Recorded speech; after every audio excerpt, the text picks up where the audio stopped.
Welcome to the Masterminding Show, and today we have a very special guest. This gentleman is a 4-time world champion, a 3-time Olympian, and now one of the most powerful fitness experts in the country. His name is Coach Kaehler, or officially Bob Kaehler.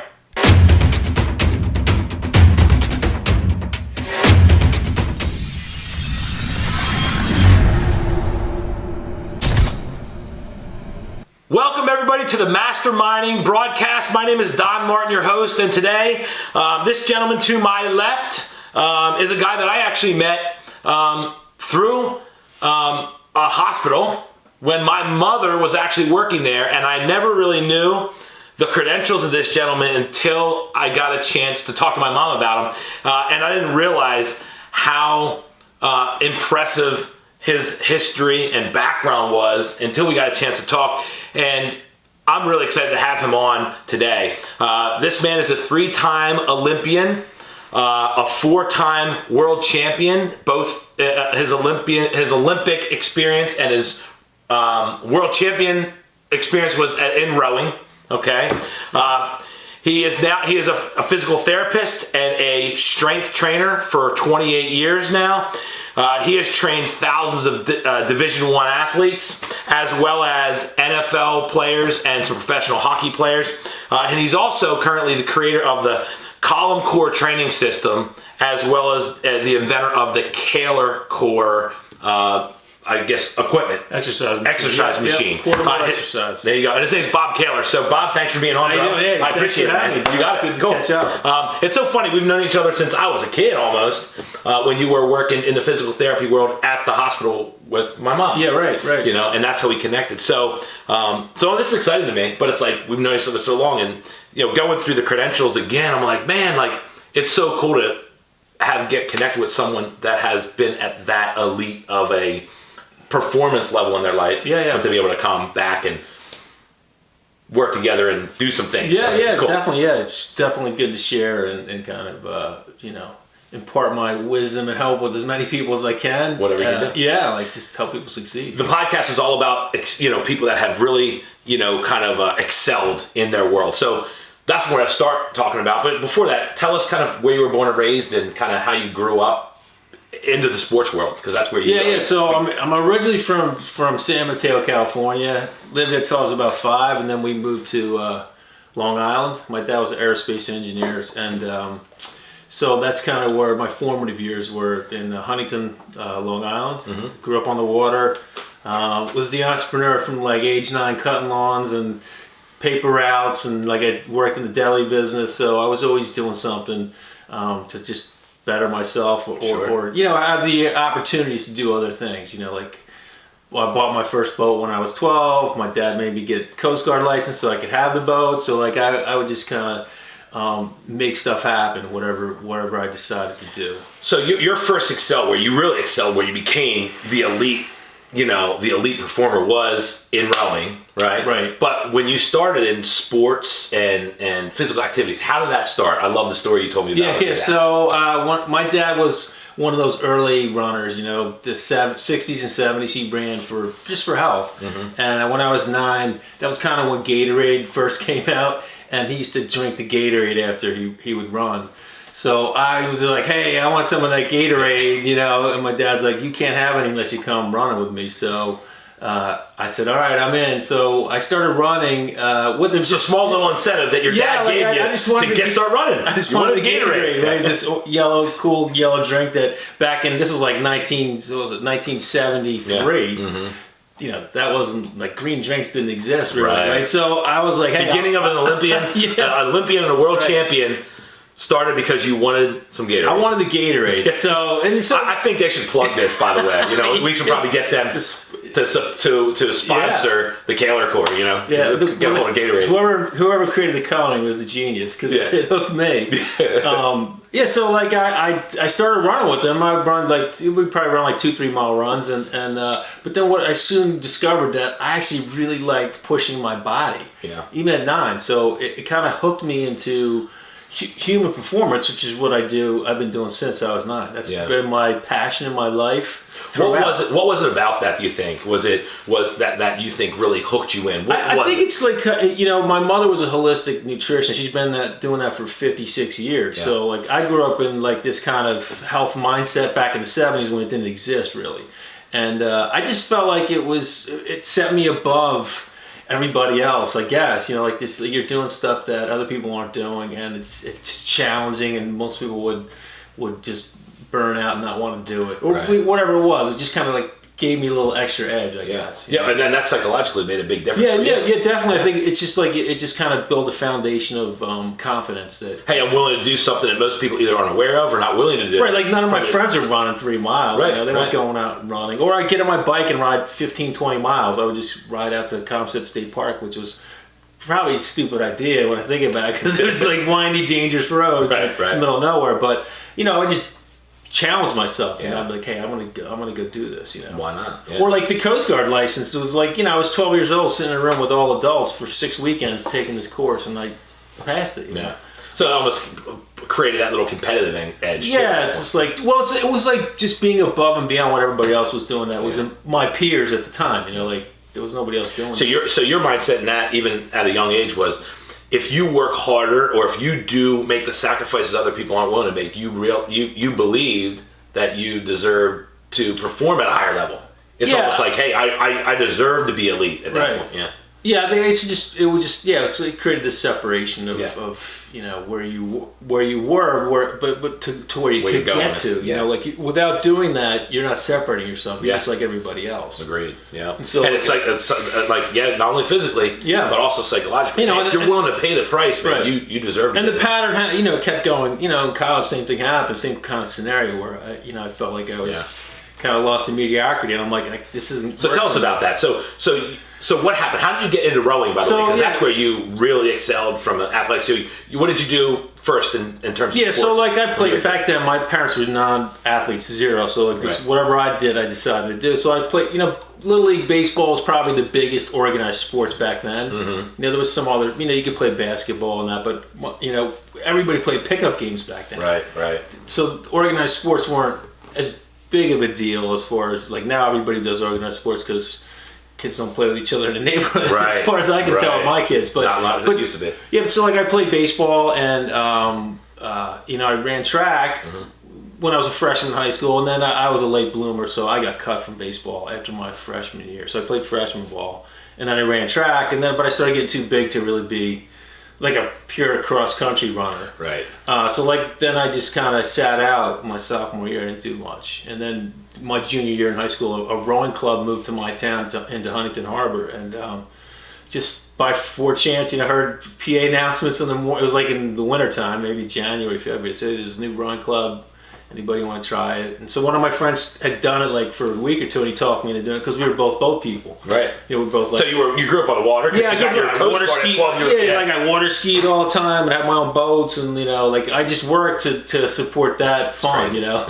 Clamming and whatever was going on out in I would fish all winter long. Yeah. I'd drive down to the thing, throw my surf casting rods out, sit in the car, catch some winter flounder. Just whatever was around the water I liked doing. So it was kind of intriguing, and that once I started rowing, that was like totally hooked, because the performance factor was just way harder than the competitiveness, the performance factor. Yeah, it was on the water. It was your jam. Yeah, it kind of fit into who I was, and it kind of helped me explore that human performance aspect that I had already started at 9, and kind of created that kind of, I don't want to say specialness because that's not the right word. It's just like unique thing you're doing. That really nobody else was doing in my high school. I think 8 kids are rowing on Long Island when I started. Now there's thousands of kids that row there now. It's become a huge sport. But so that kind of drove my, where I was going to college too. Like college was really about rowing. So you did that in a club essentially. You started rowing in a club. Sagamore Rowing Club was the name of the club, right? Yeah. So then there. You decided you wanted to go to school. I wanted to row in college. So I picked. So I was a New York State resident. SUNY schools were. What a lot of kids did, but there was no rowing in any SUNY school except Cornell had part of it is actually state school, but the rest of it's private. Got it. So I thought about that, but long story short, I picked schools around rowing. Who had rowing, that's who I was. So and you ended up at I went to Rutgers Yep. because my high school coach went there. Right. I didn't, there was no internet. You just kind of, decided based on what people were telling you. And I didn't really get any input from my parents. So outside my dad saying, if you want to go to, I was looking at Penn and Princeton, but he said, you got to do ROTC. And I just was like, no thanks. Because he was a military guy and I just didn't find that appealing. Yeah.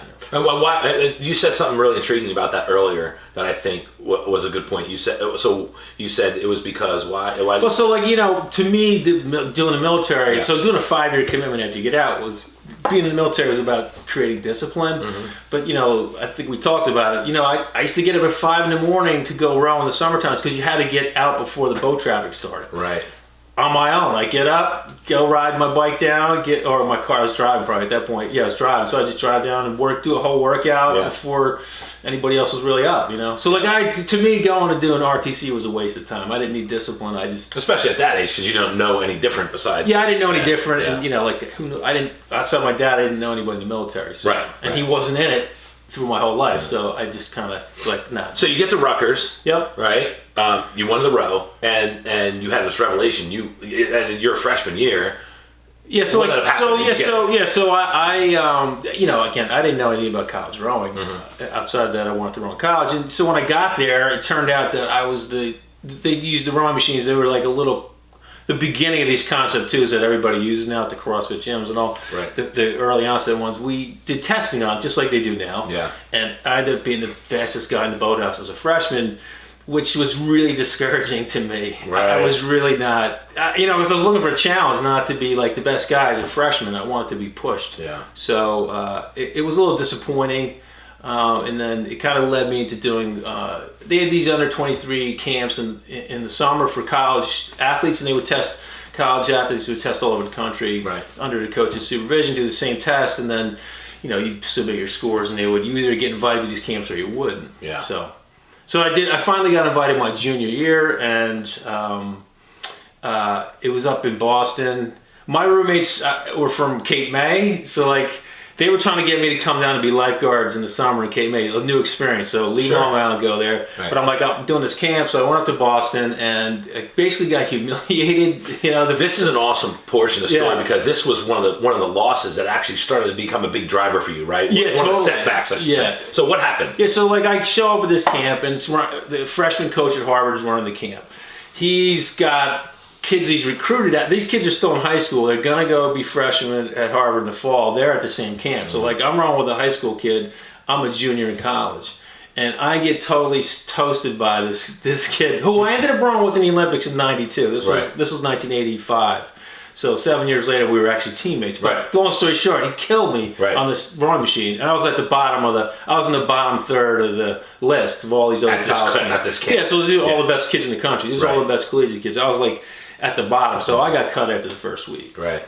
And so then I went to the lifeguard in Cape May for the summer. So whilst it was a bad ending for rowing, I had a great summer, but it drove me. I was really upset because I had a mediocre college experience, and now I was getting beat by kids that were still in high school. And so when I went back my senior year, I trained my butt off. Yeah. So what did you do? What changes did you make at that point in time? Obviously, let's start psychologically. So what did that do to you? Well, I think the one thing that was happening was I was slipping a little bit out of my performance mindset because the team was so bad. Right.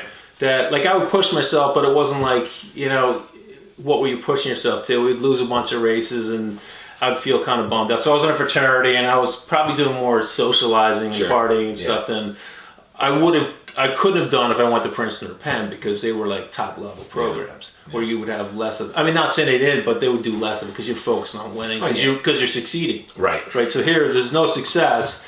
I got to do it myself, and so that's why I went and did the first that camp that junior year was to try to see. I knew I was better than that. Right. I just didn't know how good, so I wanted to test myself. You just took yourself out of your environment and exposed you to. Yeah, I'm around people way better than me. So then I realized hey, I'm not so. I'm the best here, but I suck here. So I got to do some extra work. Something happened, and I love this story. If you can elaborate on this, when you decided so you got into rowing. I just want to go backtrack for a second because you mentioned something earlier when we were chatting, and I think this is a really cool point.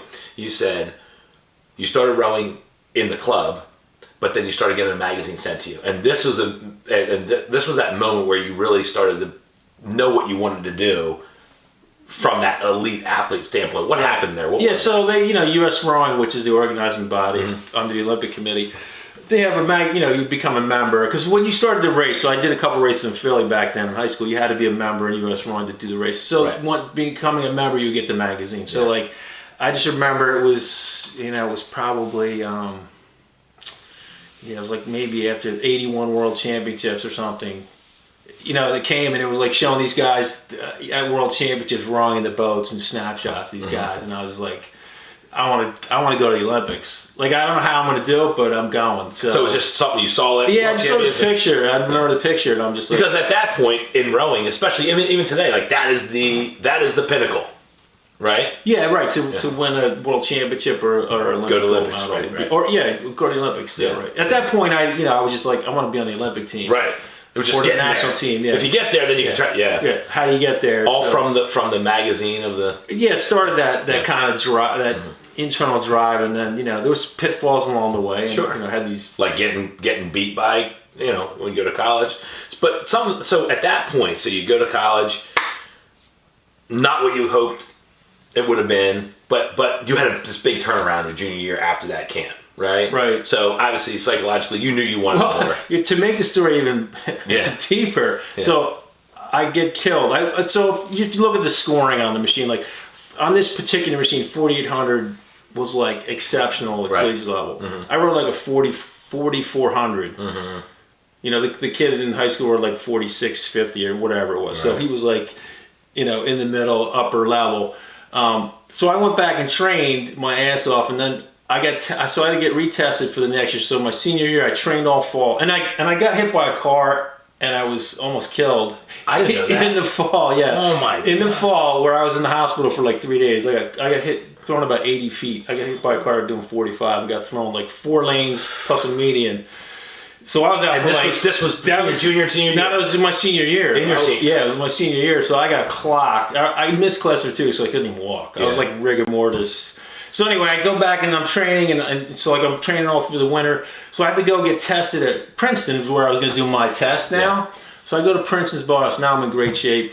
I get on the machine. I rip. It was like 48 something. It ended up being the second best score in the whole country. Period. Out of everybody. Wow. Right? The second I get done, so I didn't know who it was. It was the national team coach. He was a Polish coach. He was a Polish guy, but he's a coach. Yeah. He tested me. I didn't know who he was. Yeah. I literally finished the last stroke, crushed this. He's screaming at me how horrible I row, how I will not be invited to the camp. Well, I'll never make the national team because I row like crap. And I was just while you're rowing. Right when I got done, the second I got done with this amazing piece, like performance-wise, you just look at physiology. Forget about rowing technique. I just crushed it. Like I have this horsepower. Right. I was like devastated. Like I'm like exhausted, and he's telling me I'm never going to make the team, and you're not going to go to the camp. You're not going to be invited to the camp. So I'm like, okay. Yeah. So I just get up and leave and drive back to New Brunswick from Princeton. I'm like, that sucked. Yeah. So then the scores come out. They mail the scores out to all the coaches. So like the coach shows me the scores. I'm number 2, and it says, so this is like a couple weeks later. So after they tested everybody in the country, they compile the scores and they show you where you are. Like I'm number 2. So this guy didn't look at the performance. He just was watching. He was actually the national team coach, having to test me. A lot of other sites they didn't have him testing. He just coached out of Princeton. So, and I'm 18 miles away, so I happened to have him test me. Yeah. But he's screaming at me like I suck and I'm not going to be invited to the camp. So I didn't respond to the thing. I never responded because he told me I wasn't going. So why would I respond? So we trained at Princeton. Like the national championships are early in June. Rutgers, we actually happened to come down and train at Princeton for like about 4 or 5 days because they had a marked course. Okay. So Rutgers, we didn't have them. We're on the river. Right. So we were actually down there training that end of May. I'm just getting we're taking the boat out of the water of the team. He comes up from behind me in front of everybody, starts screaming at me. How dare I not respond to the thing? And he's screaming at me, and I'm like, I said, but you told me I wasn't going. Yeah, but I didn't really mean it. I'm like, I never met you before in my life. How would I know that was, you were just like, And then he's like, well, now you're not going. I said, listen. I said, last summer I lifeguarded in Cape May and had a pretty good summer. I said, you're threatening me now after what you did? I said, I'm going back to Cape May. So have fun in Cincinnati. And that was it. Yeah. So anyway, that created a whole nother, like, he was still national team through 92. Got it. I got blackballed for, it took me a bunch of years to get past him. Second best in the country at this point. Yeah. You know, and it became an ego thing. So what brought you back into it? How did you start competing and become a four-time national champion, three-time Olympian? From that point, how did that evolve? I mean, so, you know, like, first of all, I didn't believe the guy. He's telling me I'll never make the national team. I'm like, who's he? He doesn't know who I am. Right. You know, I don't care if he's a national team coach. So I just went back and started training. Went through the 88 Olympic cycle. So this was 86 when I was a senior. Okay. So I didn't go to the camp. So I didn't do the national team. I just went back to the beach and lifeguard in the summer. Yeah. And then I decided that So you finished school, but you decided you want to keep going. Yeah. So like I started working construction with. See, most people stop at that point. No. So like my mom was giving me a really hard time. I was a chem major. I wasn't. I hated that anyway. Yeah. So like I wasn't going to do it. I'm like, I want to run the Olympics. I could always get a job later on. So like I decided to just spend the next 2 years training basically on my own. I was training at a Rutgers Boathouse, just on my own in a single. I bought my own single, spent the money, started training, and then I started going to Philly. On your own. Yeah, then I started going to Philly. I got affiliated with a club from the coach at Rutgers. Mm-hmm. They contacted me in Philly, so I just started going to Philly in the summer. Yeah. Made my first B team, 1987, went to Yugoslavia. At the time it was Yugoslavia, which is now Croatia. Wow. That's awesome. It was a USOC event, so it was an Olympic Committee sanctioned event. So that was my first real exposure. And then so exactly how long after? That was 87, so it was 1 year out of college. 1 year, okay, yeah. Cool. So like you were self training at that point. Yeah, then I went to Philly and I started running for a club for like the summer for like 3 months. Mm-hmm. But in the winter I trained on my own. I had my own rowing machine. I just trained on my own. Just lift weights, run, do whatever I could do, just to stay in shape. And then so then I tried to do the 88 Olympics and. That same coach was the head coach of the sculling team. He just basically, and so I'm now at even a much higher level. Yeah. Like I'm around, there was like 4 guys in the country that could break 5,000 on the machine. I was one of them. He didn't even put me into consideration of making the team to go. He just put me back in the bottom. Yeah. So then back then it wasn't just like performance. It was like you had to be picked. Yeah, like a lot of stuff today is like you either win or you don't. You know? I was black. Well, those are team boats. Like I could row the single, and do a trial, and then you're in. Right. But this was team boat, so like coaches had to select. So got it. He's never gonna select me. So that was 88. That was 88. So then I go to trials in a double with a guy that's like, okay, nothing great. So we get we don't make the fun. I'm not going to the Olympics. Yeah. My girlfriend cheats on me while I'm away for 8 weeks training in Connecticut. I'm like, this is it. Yeah. Like, so I went back to the beach. Mm-hmm. I'm in incredible shape. Mm-hmm. I'm going to go win the South Jersey Lifeguard Championships because I'd done it in 86 and I didn't, I finished 4th and it drove me nuts because I had the race won and I didn't know how to navigate the boats. So you're competitiveness just every aspect. Yeah, right. So I was like, I had the South Jersey won. I was like literally like 500 yards from winning, and I didn't know how to navigate. I hadn't had the mastery yet, and I just broached off, and I ended up losing. So I went back. I'm like, I'm in great shape. I'm going back and win South Jersey. Yeah. So, and then I fell off a roof in the beginning of June. I had no money. My girlfriend took all my money. I had to go to Cape May, and I roofed to make money. So like. One of the guys down there I knew was a roofer. He's like, we have this job. I was like, it's $1,000, go do it. So I'm like, all right. So now it's by myself though. He doesn't give me a crew. I'm like moving this giant 35-foot, I used to do it too. I know. House with like side manfors are like this. And it's like I'm up there setting the scaffolding up. Yeah. And the pick boards and all. I'm like up on the top and scaffolding busts loose. I go shooting down 20 feet to the porch, another 15 off to the thing. So like I broke my arm and dislocated my shoulder. Like this is June, so I'm supposed to be racing in 4 weeks. The South Jersey circuit starts. So I'm like, I came back for this. So like I go to the hospital, they put my arm back in, it's broken, they put me in a cast. Yeah. So now I'm running on the beach like first day. So the captain of the beach still has a rowing machine in his house, and I'm living with him. Yeah. First thing, I just break the back of the cast off. I crack it off so I can straighten my arm. And I just get on the air and I start rolling. I'm like, I'm not keeping my arm bent. So like I'm rowing and training. I go back 3 weeks later to go get they go back to orthopedic and they're like, what happened to your cast? And I'm like, I don't know. I'm not sure what happened. I broke it. Whatever. So like they cut it off and they do the x-ray and it was a PA and he comes back and he's like, all right, well, we're going to put another cast on you. I said, you're not putting a cast on me. I said, there's no way. Yeah. He goes, what do you mean? I said, I got a first South Jersey race next week. There's no way. You can't put a cast back on me. Sorry.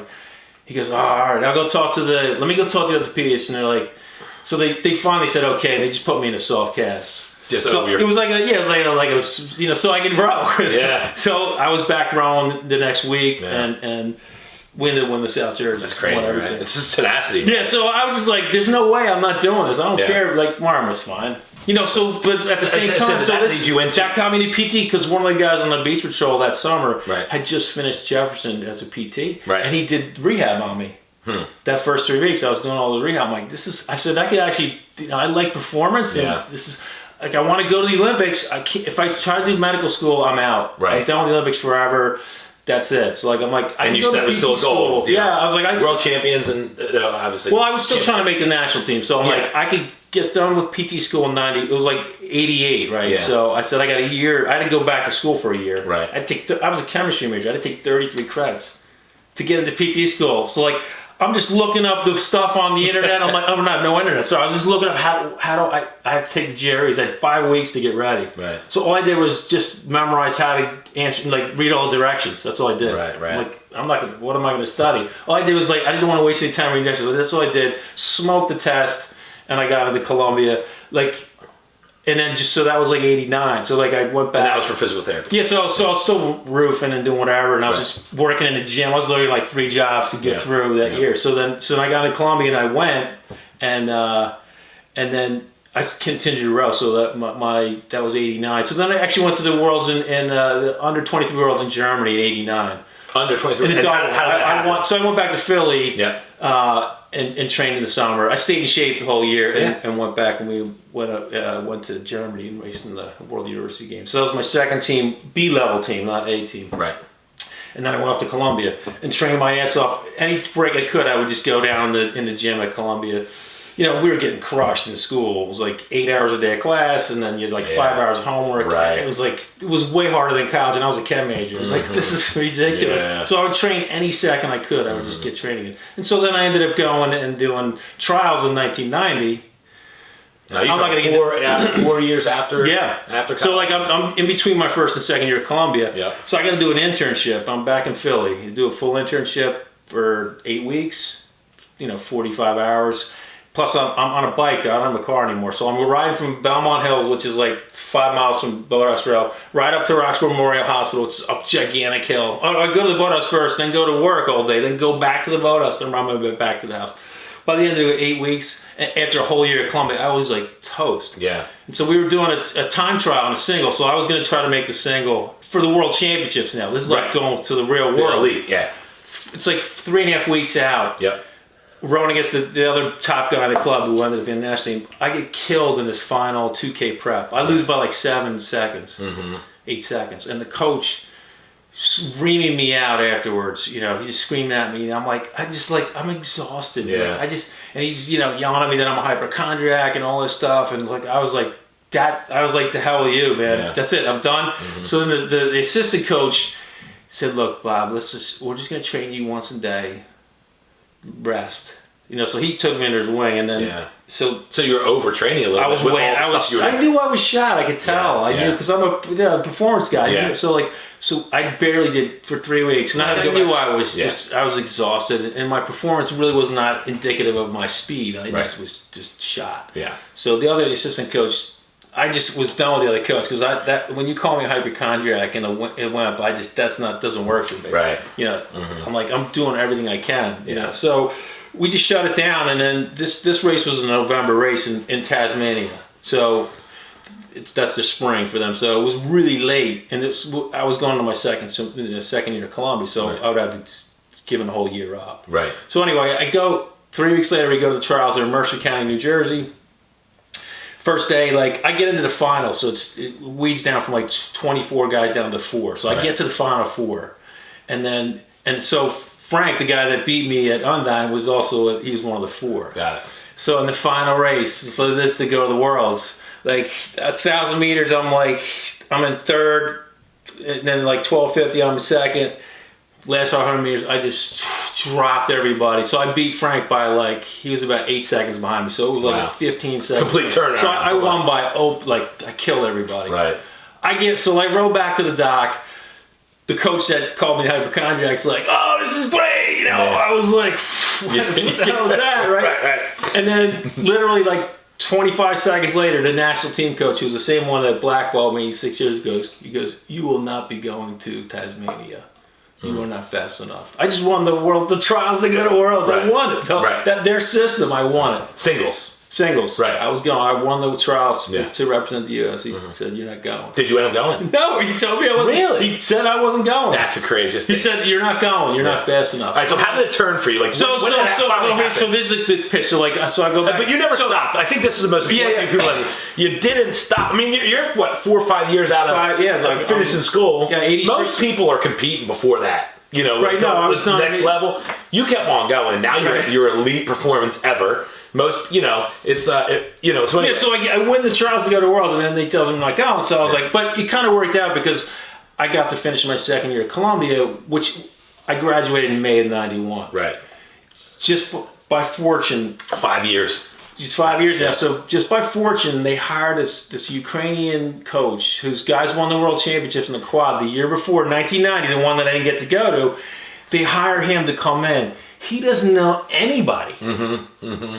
I'm the fastest scholar in the United States. Right. I show up. I don't need the Polish coach is out of the mix because he's in Princeton. We're down in Virginia. So that was it. Because I was a top guy, he didn't care. He just wanted the fastest, he was looking. So I got him. I ended up going to, I graduated Columbia in '91 in May. And by June, I was on the national team. And the world's going in the quad. I made this quad that he took over. And that kind of that's when I just took off. And how did you go from, so that was the national team. You went through that. And then obviously that led you into the Olympics. Yeah, so that was 91. So I was on the team every year from 91 to 2000. Got it. I won 4 world championships in that time span. Awesome. And went to 3 Olympic games. So that were you getting stronger through that process still too? Yeah. By the end, I just dominated performance. But I was also starting to use what I was learning that created this whole thing that I do now was starting to which we'll get into in a second. Was starting to ask questions that led me to what I do. Yeah. I was looking at why we're training and there's so many injuries and some people are getting hurt and some aren't. Yeah. And so it's kind of this discovery process of that's awesome. How you make things more effective. So world's 4-time world champion. Where did you compete? Which Olympics did you end up competing in? I did Barcelona, Atlanta, and Sydney. Very cool. Very cool. That's awesome. Yeah, it was cool. I got to travel the world. I was in South America, Argentina twice. It was Australia, all over Europe, everywhere in Europe. Yeah. So that's really cool. So then from that point in time, and at this point now, I was already a PT. You were a PT. I was a physical therapist at that point. For those 10 years. I know you attribute a lot of that to your performance over time because you really started knowing, or at least asking the right questions. I think, one of the things that, the last 4 years I trained, so I had, the Russian coach was brutal. It was just brutal training. Yeah. I think he trained the same way they trained in Russia, except we weren't taking all the steroids and whatever else they were probably taking. Sure. I don't know what they were taking. I can't say that for sure, but it was ridiculous training. Mm-hmm. And then then I had the next group was a British coach. It was even harder training. It's just brutal. 19 workouts a week, 19 training sessions a week. This was a full-time job. We couldn't even work. Right. So I learned a lot about human performance from these different systems and perseverance. And then the last 4 years I had a coach in the U.S. coach, which I basically I quit. Everybody quit after 96 because it was so brutal for 3 years of ridiculous training. The Princeton coach, he was 96. This was 96, so they 10 years out of college. Yeah, so they fired the British coach. And they rehired this who was a teammate of mine. He was a former Princeton coach. He became the national team coach. And I was 25 miles away from Princeton, and he got hired. And he was like, "When are you coming back?" I said, "I'm not." Yeah. I was done, So really, for 11 months, I didn't do any rowing. I basically quit rowing. Just was training and doing stuff, and then I got he talked me back into Yeah. coming back. And I literally rode 37 times on the water, went to Worlds, and won my second world championship. Wow. On 37 rows. It was the other guys would be rowing 2 times a day, every day year round. Yeah. I just jumped in and had such great conditioning. Yeah. So that it opened up another I'm sure thought process. technique and all that kind of Yeah, I had a deep base. A lot of these guys were just out of college. They didn't have the same kind of base. So, but that's what was intriguing to me. Like, how effective training can you do without having to kill yourself and be super fast? So, like, it was kind of feeding into my performance thing. And then this all came out of that same thought process. Cool. So you did through that, and that's such a cool story. I didn't know there was I mean, I knew you had some hiccups, but that's crazy. Like, I can't believe how deep that got. But the cool thing about it is, I mean, obviously lessons you kept on going, tenacity, work ethic. And, it's so funny, even in business, a lot of our viewers are we have some athletes that are viewers all over the world, but also a lot of their entrepreneurs, and it's so important that to notice that, hey, when you want something, there's nothing that stops you. You have to just keep on going. Eventually, you keep outworking everybody. It has to happen, Yeah, I mean, I guess, in sports, I guess there were some. It's hard to know for sure. Everybody at my level was at the same level, and what really separated you, really, in the end, is mental status. That's what I always. Because when everybody's at the same physiologic level, that's what's the deciding factor. Mm-hmm. I mean, business is a little bit more obscure as far as, like, there's a lot of other elements into it, but you still have to have the same singular focus. You need to have the passion. You have the drive, the tenacity. It's I think even harder because I was at the upper level, in baseball, right? Top 5 in the country in baseball when I was a junior in terms of from pitching standpoint.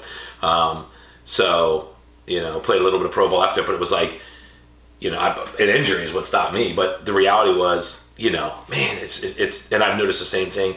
Most people that were really competitive in athletics and sports and fitness, they find themselves to be just as equally tenacious in business. It's just a matter of them finding how to connect the two. Yeah, it's been cool watching. Yeah. So, so that moves you into, like, the world. So you finished up, and then you actually started your own PT practice. Right after 2000 Olympics. So I got it to. Own a PT 3 clinics with some partners. Yeah, and then you had some partners. You did well with that. And then you started noticing some things that were happening in the world. And this is kind of what brought you to your end. You noticed. What did you notice in terms of function because I want to talk about the column core and the Kaehler core and the Kaehler core and the column core training system, right? What did you notice that was kind of maybe array or maybe was almost not was causing maybe problems in people's lives? What did you kind of identify? Yeah, I mean, I took, like anybody who's serious about their profession, I took lots of continuing ed courses and just kept noticing there's something missing here that led me to kind of discover this really basically distilling it, how the body works, and I was hearing stories from people that were told by their this orthopedic or whoever, you need to quit running, you need to quit cycling, you need to quit this, and I'm like, but why? I can get you back in 6 weeks. Mm-hmm. I teach you this other way to move. You're going to go back and have it for the rest of your life. And if you believe that person, you would have gave up on something that maybe you're passionate about. Maybe you're not a world-class person, but like you just love biking or you like running or whatever. Right. Why give that up when you really didn't have to? They just didn't know what the solution was. Right. They just looked at it from their perspective. People getting injured or... Yeah, so they would come with injuries that, were diagnosed with this, that, and I'm like, no, let's just do this. And I would take them through, so I started to develop this column core process, which ultimately is learning this internal map on how to keep your spine, basically from your Adam's apple to your tailbone. So there's 20 vertebrae or 20 moving parts. Really, there's only 2 ways to operate that system. You can operate like a moving back system or what I call chain system. So you move your back with your extremities to generate force. It's what I call survival movement. Everybody has it. It's there to survive, but it's not the ultimate system is really thrive movement, which is where you start to learn how to map that out and actually keep your back like a column or one piece. Okay. And it's more than just doing a plank and all that. This is just much more. It's a much more detailed map system. But so I would start to teach these people how to start to utilize this other system. So humans essentially aren't like a cheetah. Like, because cheetahs, like, they get all their speed from that flex of their back. They do. Yeah. So like, when we stand up, though, really the safest position for the human spine is when you're in your anatomical position. So if you're lying flat on the ground, whatever those natural curves are, that's really the safest spot to be. Not flex your back. Olympic gold medal lifters don't lift their backs with their backs bent because they wouldn't make it. Right. They'd be in the hospital or they'd be out of sport. Yeah, right? I think about that. So like you're just thinking about the people at the end, you just see that result. They get it to its closest. It just takes them years to get that. Right. And they're the only ones who made it. Who knows what happened to the other guys that didn't make it? They might have blown their backs out. You don't even know. So ruptured discs. Yeah. So long story short, I learned these specific techniques. So for instance, if you do a bridge, you could do a moving back bridge or a column core bridge. They're two different exercises. Interesting. Completely different. I didn't know that. And so like when I show somebody, they'll do their bridge with their moving back system, they get X muscle activation, which could be all over the place. I show them, and at this point I could do it quickly. I can line them up, or what I call plug in all the bricks so the circuit's complete.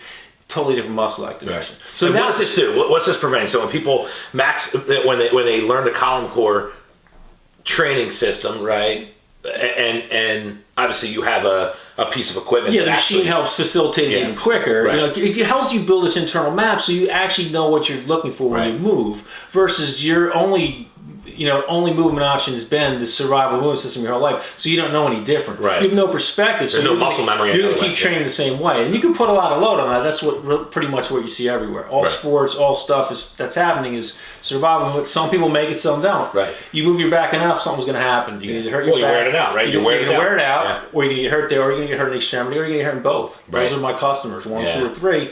But really, once you go back and do column core, it all goes away, and performance gets way faster. And why does that happen? Why does it go away? Well, so what happens is when you use your back to do movement with your extremities, your back is doing extra work, your extremities are getting off the hook. Okay. So you're always going to have strength deficits with this moving back system, and you may also have inflexibility issues too. When we fix the spine and make the extremity do all the work, corrections where all the correction happens. And you're not taxing your back the same way. And it's stronger position, right? That's the Olympic gold medal lifter position. They're not moving their backs segmentally. They can't. There's no way they could lift without to the maximum level, right? Or you think about if you did combative sports, wrestling, or the quickest way to neutralize somebody's power is to put them in flexion. Right. Like you don't have to know anything about spine biomechanics, or just look at nature, how it works. Ultimately, sometimes you have to do survival movement. Some sports do require it, but if you spend most of your time at column core, you can easily handle when you do use that. Right. If you use it all the time, that's where everything breaks apart, and you get, because you're saying it's survival mode, and it's not made to be used all the time. And that's why it might wear out. It wears out too fast. Right. You might have great connective tissue and get away with the error, and you're still never at the same performance level. So the college teams that use my system, which we talked about before, they won't give me testimonials because it's such great results. They get huge performance changes in a short period of time. 6, 8, 10 weeks. I mean, you're talking about the elite. College these guys are like going to worlds. Like I had one guy go make this 10% change. He was already national team level. 10% change in performance. And by the way, how much time on this in this system do they do? 20 minutes. 4 times a week, 5 times a week. That's and that big of a difference. Huge. That's unbelievable. I just love that.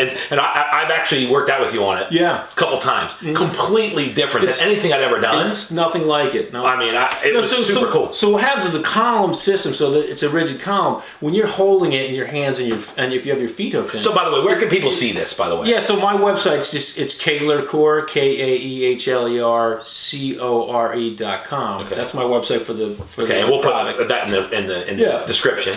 That kind of gives like some of the customers, like these colleges that use it, and I have some testimonials on there. I mean, we're building the site out as we go, but it's got some information. But ultimately, the column system, when you're training on it, it's actually creating that internal map I was talking about. It's giving you feedback that you can't get any other way. So because a lot of the division, it was so different than anything I've ever done, and I was at the elite level of playing baseball myself. And we've helped hundreds of people. At least 50 people that I can think of right at the bat that got rid of chronic back pain in weeks. Just jump. That's all we did was stop the back from moving. It'll heal itself. Right. We kind of talked about it. That makes complete sense. Right. I mean, it's mind-bogglingly simple. And so there's a lot of resistance to that, changing the way you actually operate the body. So you have both options now. Sometimes you have to do this, but you want to spend most of your time here. And if you do that, you're going to excel. I don't know much. The older I get, the less I know. But I know this for sure because it always works with every customer I work with. It's time. And I always tell people, time tells the truth. And you've been doing this for a long time. And the results don't lie, and time always tells the truth. No, it's like, and I was telling you a quick story. Like I have a recent client who's now got one of my machines, but she went through the hands-on process. Division I soccer player. Tell the story about with her history. Yeah, so I and her father. So I worked with this girl. It's been about 5 weeks now, maybe. So I saw her initially, did a quick, I did an evaluation, started teaching her the Calm Core process. Probably did my bridges and just started to do muscle activation with my hands one time. Right. Then the second time I saw her for half an hour. I got her on the machine, so we're starting to continue the map. In 2 weeks, she had chronic pain for 20 years, had 2 L5S1 microdiscectomies, and had been through PT a bunch of times. Was in chronic pain at that point. She didn't even know why she was coming to PT because she knew it wasn't going to work. Right. For whatever reason, however the universe works, we got together, and now she's completely pain-free. And the kicker is, on the 3rd visit when I was teaching her at her house how to use the machine, I was doing a private lesson with her just to show her. She let me know that her dad was a top neurosurgeon in Philly for 30 plus years. Isn't that the craziest world class? And he couldn't do anything about it. Nope, couldn't correct it. And she was and this machine with this system, just retraining, remapping. I like to call it mapping.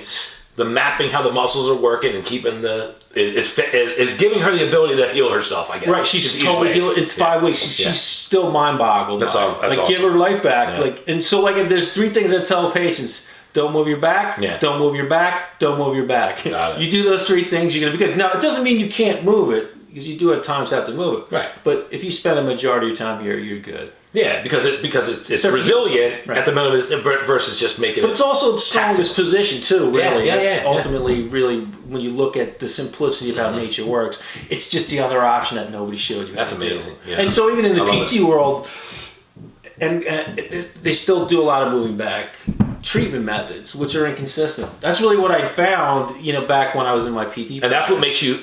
That's what makes you so unique, but also almost like. Not even a pioneer, but almost like, a little bit of a renegade when you're thinking about it. Yeah. But in a professional standpoint. But you know what's cool? And I just want to wrap up and I have one more question for you. Yep. And that is what makes people that have been successful to elite levels end up transcending that into other aspects of their life. And I just want you to know, I know from the time we met, and just watching that machine evolve too, because I used it when you were using it. It was very archaic, it was archaic. But knowing it was going to go, because your passion about what you do is obviously up there. Your product is incredible. You've been having results for a long time, but your sheer tenacity to just win is going to get you there. You're going to find it, and you're already on. I mean, you're doing well. Most people would think that you're at the elite level, but I know where you want to go. No, you're not near where you want to go yet. Not yet. But I'm telling you, it's going to happen. I'm sure of it. And it's just a matter of the right people getting to know who you are, where you're at, and also connecting outside of just the rowing world, but to every other sport. like to network, right? Yeah. So so I got to track a few people getting into it now. Like my son's pole vaulting. Hey, who knows? Maybe one of the viewers needs you bad, and they might know. So it's all about. Not as a salesman, but it's a life-changing system. It is. It's. I can say that with a surety because it works every time. So that brings me to the last question. Yeah. I love that. And so KaehlerCore.com. Right. KAEHLER. Right. CORE.com. You guys can get information on that. By the way, on social, how can people get in touch with you at social media? So I got Instagram account. It's Kaehler Core also with an underscore. Just Kaehler_Core. Okay, Kaehler_Core. Okay. Right. And I think that's the best one. And Facebook I have probably it's linked, so they link together. Got it. And I have a LinkedIn account also.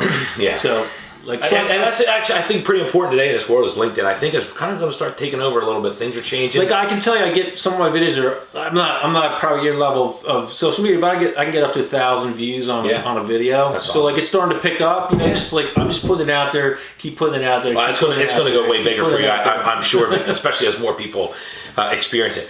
What's your why? So as you know. This is called, so the podcast and YouTube and the whole entire platform that we run, it's called Grind Life. You can see right behind you. Cool. But we spell it GRYNDLYFE because people need to have a purpose, a passion, a why in their life that can fuel their grind. And so what is your purpose and passion now? Like what drives you every day to do what you're doing now? Because you've gone to the elite in different aspects of your life. Now from an entrepreneur, inventor, and really, like I said, like a pioneer, almost renegade pioneer a little bit. What's pushing you now? What is that What is Yeah. that simple passion? Yeah, I think it's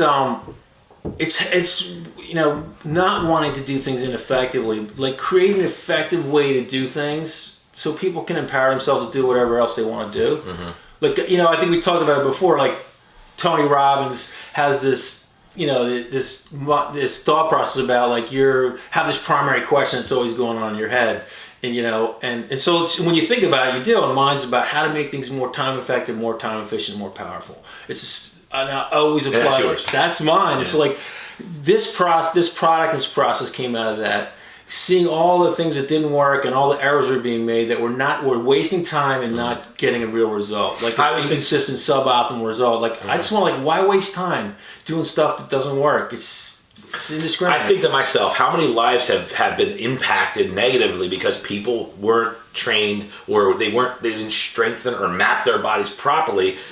It could have been me with my shoulder. Like if I would have had that right, who knows? Maybe that injury wouldn't happen. There's a lot of people that have gotten surgeries we were talking about that might not have needed them. Totally. If they were just So for you, what you just said, more optimal for time and effectiveness. Yeah. And more powerful. Also, to me, from an outsider looking in for you, it's giving people the chance. The best chance possible so their body doesn't fail them in their chasing of a goal. It's really to help people reach their optimal, their true optimal performance, whatever that is. Yeah, it doesn't matter where you are. At least they got a shot. Right. So hopefully an injury won't end it for them prematurely or at least there's a better chance if their muscles are mapped. Yeah. So you can do whatever you want. This just enhances whatever you do. Yeah. Any sport, any activity, it's going to make it better. Yeah. That's just, you're going to have to do everything else anyway. Well, we're going to do a follow-up because we're getting Lisa. Because we're getting Lisa on this because definitely. My wife has just not chronic back pain, but she has back soreness and stiffness regularly. Right. Coming from carrying the kids around all the time and all this type of things. So we're putting her on it. Yeah, and we're going to make it happen. So we're going to come back live. It's a real test. We'll do it before and after. Right? I'm looking forward to it, dude. But anyway, bro, thanks for being on. Yeah, I appreciate it. And guys, follow this man and get in touch with him. Thanks for having me. You got it, dude. Thanks, man. You got it.